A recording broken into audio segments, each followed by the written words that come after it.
Class, the next topic is saturated solution. What is saturated solution? According to the book, a solution in which no more substance can be dissolved at that temperature is called saturated solution. यानी कि किसी भी solution में अगर कोई substance हम mix कर रहे हैं किसी भी पर्टिकुलर कंपोनेंट में, फॉर एग्जांपल वाटर, अगर हम कोई सब्सटेंस मिक्स कर रहे हैं एक पर्टिकुलर टेम्परेचर पर, फिर क्या होता है कि एक टाइम पर जो सब्सटेंस हम मिक्स कर रहे हैं वो डिज़ोल्व होना बंद हो जाता है, मतलब मिक्स होना बंद हो जाता है। उस स्टेट को, उस सॉल्यूशन की उस स्टेट को हम कहते हैं सैचुरेटेड सॉल्यूशन।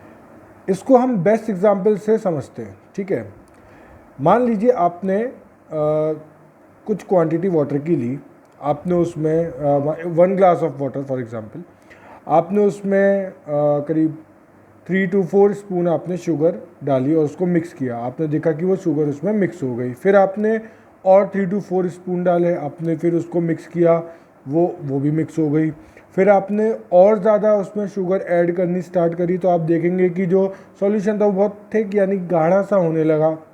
फिर एक टाइम के बाद क्या आएगा कि जब आप उसमें आप शुगर ऐड करेंगे तो वो शुगर उसमें डिज़ोल्व नहीं होगी एट दी रूम टेम्परेचर की मैं बात कर रहा हूँ यहाँ पे, ठीक है। तो शुगर डिज़ोल्व नहीं हो रही है अब उसमें। जब इस पॉइंट पे हमारा सॉल्यूशन आ गया तब हम कहेंगे कि yes this is saturated point, यानी इस पॉइंट के बाद अब और ज़्यादा शुगर इसमें डिज़ोल्व नहीं हो सकती। This is called saturated solution. Next topic is solubility. What is solubility? In the book it is written, the maximum amount of substance which can be dissolved in 100 gram of water at a given temperature is known as the solubility of the substance in water. यानी कि अगर हमने 100 gram of water लिया है और किसी substance को हमें उसमें मिक्सअप करना है, अब वो सब्सटेंस उस 100 ग्राम ऑफ वाटर में कितना ज़्यादा वो सब्सटेंस मिक्सअप हुआ है उसे हम कहते हैं सॉल्युबिलिटी, यानी कि ये सब्सटेंस इतना इसमें घुल सकता है, सॉल्युबल है। क्लियर?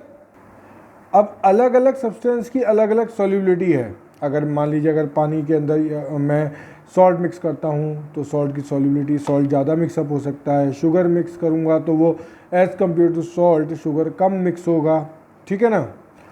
और सॉल्युबिलिटी को हम, यानी जो सॉल्युबिलिटी में जो चेंज आ रहा है वो टेम्परेचर के अकॉर्डिंग भी आ सकता है। अगर आप सॉल्यूशन को लगातार हीट करते रहेंगे यानी कि उसका टेम्परेचर बढ़ाते रहेंगे तो उसकी सॉल्युबिलिटी भी बढ़ती रहेगी। क्लियर?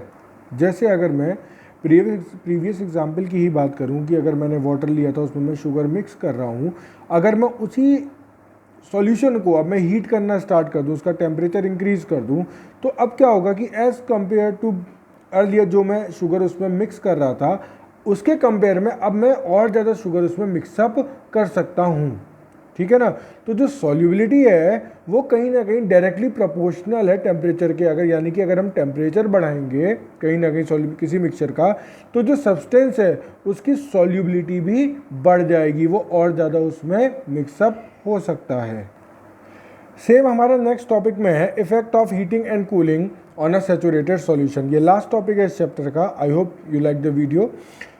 सो यहाँ पे अगर मैं सैचुरेटेड सॉल्यूशन के हीटिंग या कूलिंग की बात करूँ तो अगर किसी सैचुरेटेड सॉल्यूशन को एक पर्टिकुलर टेम्परेचर पे मैं हीट करूँगा तो जो उसकी सॉल्युबिलिटी है, जो सब्सटेंस मैंने मिक्स किया ऑब्वियसली वो बढ़ेगा, यानी कि मैं और ज़्यादा उसमें मिक्स कर सकता हूँ। दैट मीन्स कि जो सैचुरेशन पॉइंट है, जिस पॉइंट पे आके मान लीजिए नॉर्मल रूम टेम्परेचर पर एक सब्सटेंस उसमें मिक्सअप होना बंद हो गया, यानी कि अगर शुगर और वाटर का एग्जांपल दूँ तो शुगर उसमें मिक्स होना बंद हो गई।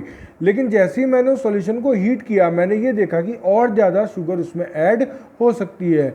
यानी कि सिंपल से हमने यहाँ से ये कंक्लूजन निकाला है कि अगर हम किसी भी सैचुरेटेड सॉल्यूशन को हीट करेंगे तो उसमें हीट करने के बाद हम और ज़्यादा सब्सटेंस को मिक्स कर सकते हैं, और अगर हम टेम्परेचर कम करेंगे तो सॉल्युबिलिटी भी कम हो जाएगी जिसकी वजह से सैचुरेशन पॉइंट भी जल्दी ही आएगा। सो यहाँ आपका चैप्टर अब फिनिश हो चुका है। आपको इसके question answer very short and short PDF में प्रोवाइड कर दिए जाएंगे। Thank you so much.